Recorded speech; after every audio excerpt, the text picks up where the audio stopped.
Olá, seja bem-vindo e bem-vinda a este novo episódio sobre planejamento, 4 passos importantes. Sou a psicóloga Nadir Tomé, do podcast, feito com muito amor e carinho para você que deseja mudar buscando a sua melhor versão. Sou muito direta, sou prática na minha vida e se tem algo que sempre me ajudou é fazer em dezembro um balanço do ano e para redefinir caminhos, estabelecer novas metas a serem perseguidas por mim no novo ano que se inicia. Então vou compartilhar um pouquinho de como eu faço esse meu planejamento. E para mim é um momento de reflexão qualificada, que de uma maneira bem profunda e com qualidade eu faço uma parada para examinar a minha vida. Então eu me questiono como foi o meu ano, identifico pontos fortes e pontos fracos que vivi, quais os recursos que eu descobri sobre mim mesma. Penso então o que eu quero e o que eu desejo, quais são os meus sonhos e os meus propósitos para o próximo ano. E essa análise e esse autoconhecimento, ele me possibilita levantar objetivos e metas possíveis para o novo ano que se inicia. Então agora vamos ao passo a passo de como eu realizo isso. Eu gosto muito de registrar e de me comprometer com o planejamento. É isso que vai dando a eficácia e a eficiência da programação. Também buscar metas quantificáveis para a realização dos meus desejos, nas mais diferentes áreas possíveis. Então, amplie aquilo que você está analisando. Na área pessoal, na área profissional, na área de lazer, na parte espiritual, na saúde física e emocional, nas amizades, enfim. Quanto mais amplo você puder fazer essa análise, com certeza mais minuciosa ela será. E o primeiro passo, então, a ser seguido no planejamento é fazer essa avaliação de como foi o seu ano, o que você atingiu, quais os recursos que você utilizou, ou seja, quais os recursos até que você descobriu em você mesmo. E levantar o que foi atingido e o que não foi atingido, e principalmente o que não foi atingido, ter o cuidado de não usar isso para autocrítica, para se frustrar, para achar que você foi um fracasso, mas sim para você entender onde você vai precisar reforçar e melhorar ou se empenhar mais no próximo ano, para você atingir essas novas metas que você está estabelecendo.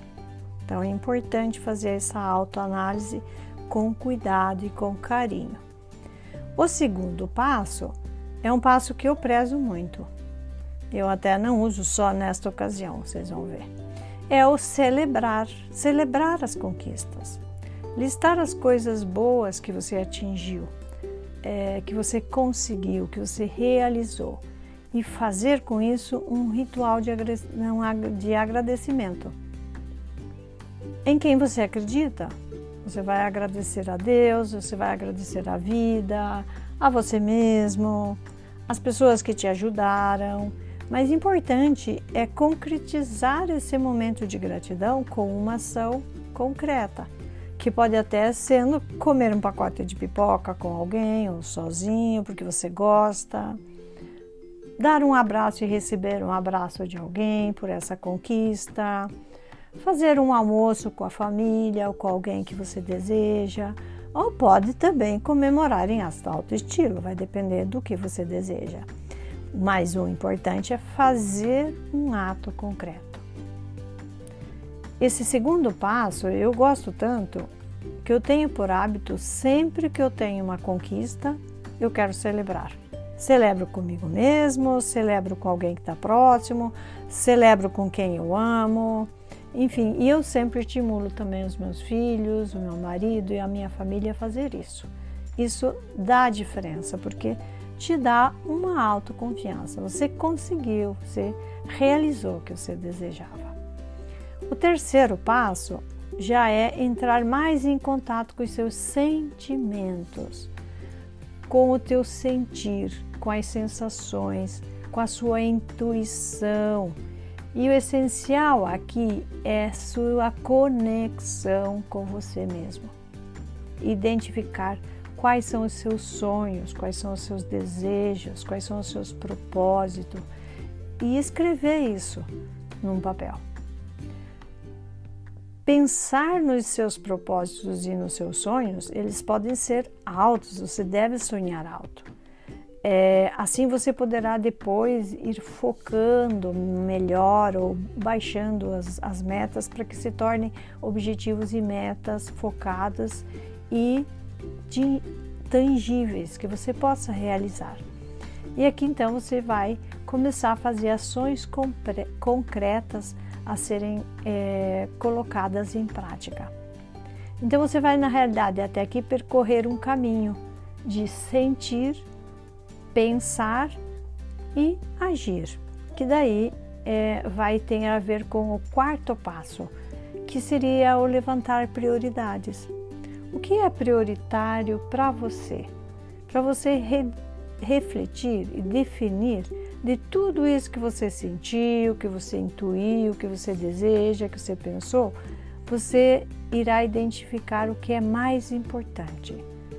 E para você, claro. E aqui você vai definir então os seus objetivos e as suas metas. Talvez seja importante nesse momento diferenciar o que é propósito ou sonho de objetivos e de metas. Você tem, no mais amplo do pensar e do sentir, você tem os seus sonhos e os seus propósitos. Por exemplo, pode ser rico, ter uma agenda cheia, conhecer o mundo, ajudar muitas pessoas, isso são sonhos e propósitos. Agora, já o objetivo é o que eu quero alcançar. É algo mais amplo ainda, mas também com maior especificidade já. Onde eu quero chegar com isso? Então, o objetivo ele tem que ser motivacional. Ele tem que vir de dentro para fora. Que seja o que eu desejo fazer isso e onde eu quero chegar com isso.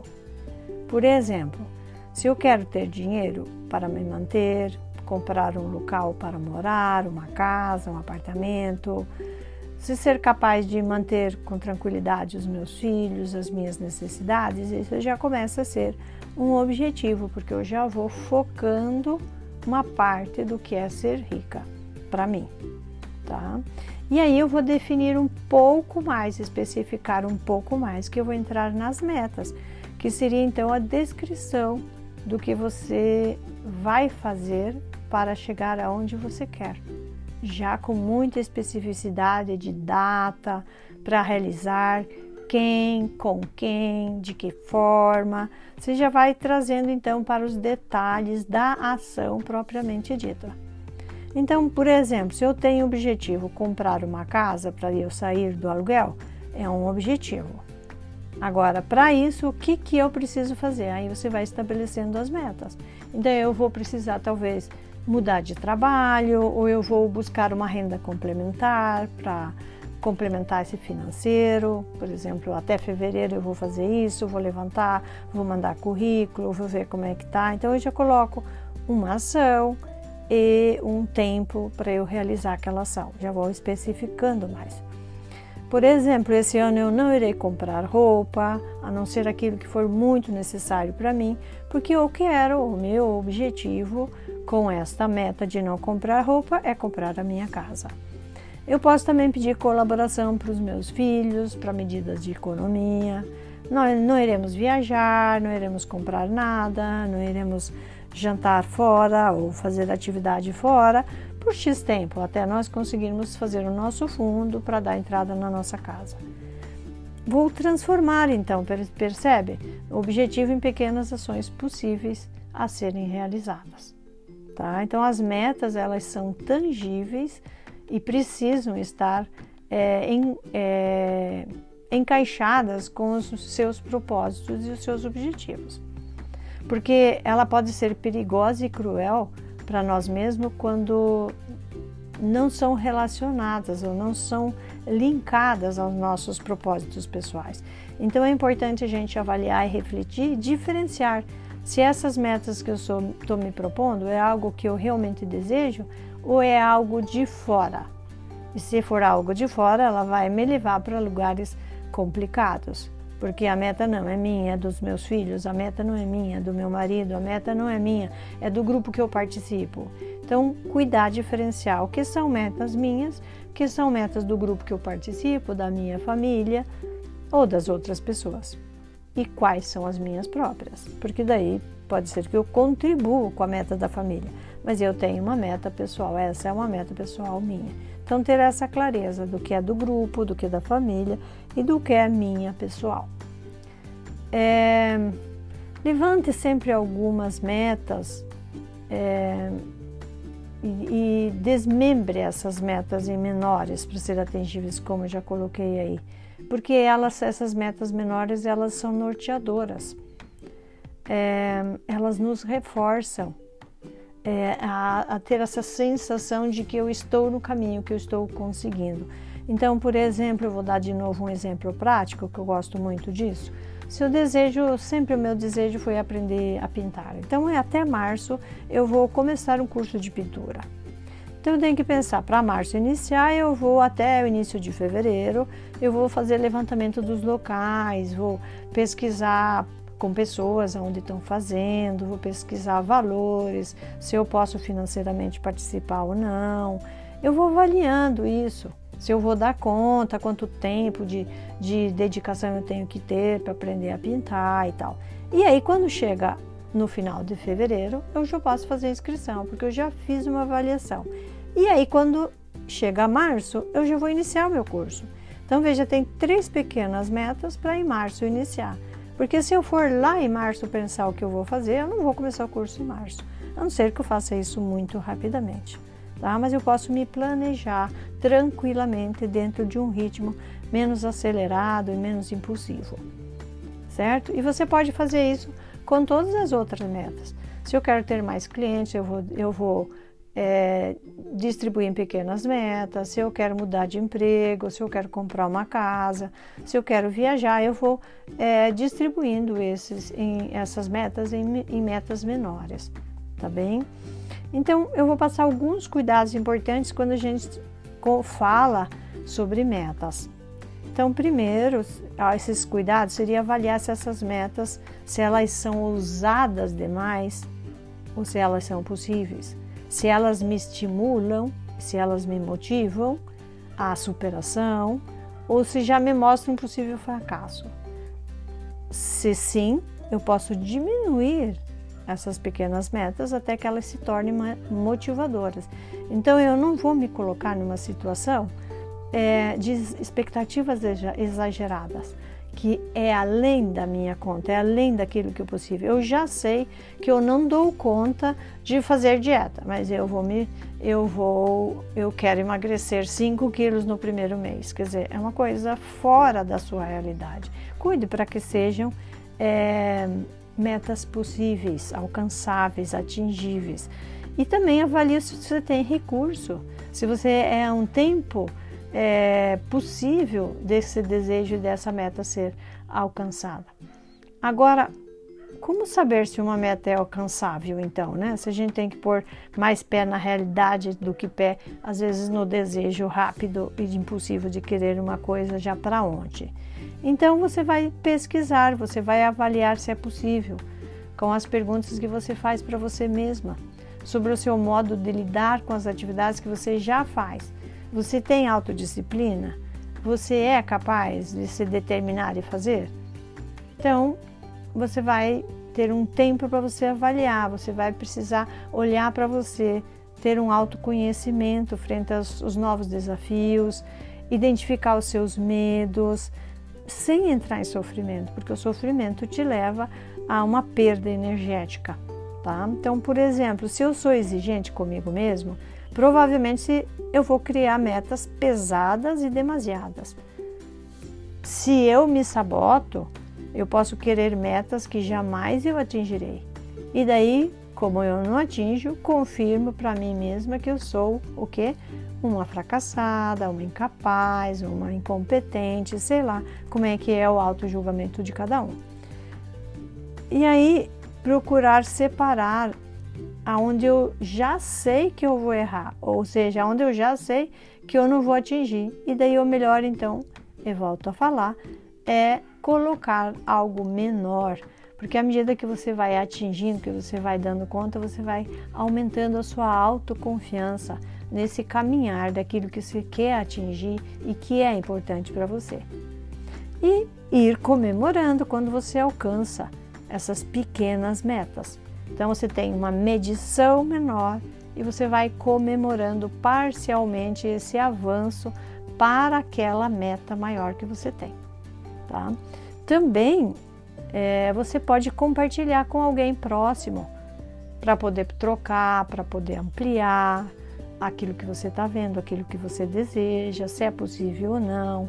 Pedir a colaboração, eu quero que você me motive, mas indo deixando claro o que você precisa, que a outra pessoa pode verdadeiramente te ajudar. Às vezes é até lembrar, hoje é o dia de você fazer tal coisa, tá? Sente comigo, faça uma avaliação segura, eu quero que você tenha um discernimento bom sobre o que eu dou conta e o que não, porque você está comigo. Então você torna essa pessoa próxima o teu parceiro na realização das metas, e a pessoa pode estar te estimulando, te incentivando e te levando para frente. Então também cuide com quem você vai fazer parceria, né? Que é alguém que te leve para frente, não alguém que te puxe para baixo, que nem o caranguejo, que não deixa o outro sair do tambor porque puxa para baixo quando está lá em cima, né? Ao invés de empurrar para cima, puxa para baixo. E avaliar claramente também os seus medos. O medo é um paralisante, o medo nos dificulta, né? Às vezes nós temos medo de que nós não conseguimos atingir essas metas, então eu nem vou fazer, nem tenho permissão para desejar alguma coisa diferente, eu sou tão encruada, eu sou tão fechada nisso que eu vivo que eu nem me permito pensar coisas diferentes. Então, como também nós já falamos, buscar as metas mínimas, as viáveis e valorosas, metas possíveis, para ir me fortalecendo e vai aumentando daí a minha motivação para eu fazer algo de novo e diferente. E lembrar sempre que metas são metas, elas podem e devem ser redimensionadas, podem mudar de direção. Eu pensei em fazer curso de pintura, mas agora resolvi fazer curso de bordado, porque é mais barato, porque é menos tempo, porque é mais próximo, enfim, você tem uma justificativa, você não mudou só por mudar. Então, rever sempre as rotas, poder olhar de uma outra forma, tirar os nossos óculos e mudar o óculos com que a gente está olhando a nossa realidade, para buscar sempre alternativas novas, ampliar os nossos limites, porque muitas vezes nós nos restringimos por limites colocados por nós mesmos de uma forma muito redutora, muito que nos engessa e nos impossibilita de ir para frente. E sempre recalculando a rota, né? Que nem o GPS. E se permitir o erro, porque a hora que você se permite o erro, você possibilita a entrada do acerto. Então, já para ir finalizando, se olhar sem censura, sem crítica, para sermos gentis conosco mesmo, ir permitindo fazer as coisas no nosso tempo, respeitando as nossas facilidades, os nossos pontos fortes, os nossos recursos que nós podemos utilizar para atingir as nossas metas.